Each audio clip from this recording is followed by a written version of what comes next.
Daryoda yashaydigan va pushti rangga kiradigan delfinlar borligini bilarmidingiz? Obuna bo'lib, like bosing. Hozir sizlar bilan pushti rangli delfinlar haqida gaplashamiz. Amazonka daryo delfini mahalliy nomi bilan Boto dunyodagi eng mashhur chuchuk suv delfinlaridan biridir. Yosh delfinlar odatda kulrang bo'ladi. Yoshi ulg'aygan sari terisi asta-sekin pushti tusga kiradi.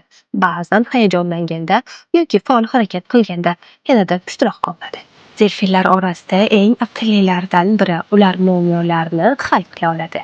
U payti strategiya ishlatadi. Kuchli xotiraga ega Amazonka suvlari loyiha bo'lgani uchun ular ko'proq eshitish va ekolokatsiya yordamida yo'l topadi. Yomg'ir mavsumida Amazon o'rmonlarining katta qismi suv ostida qoladi.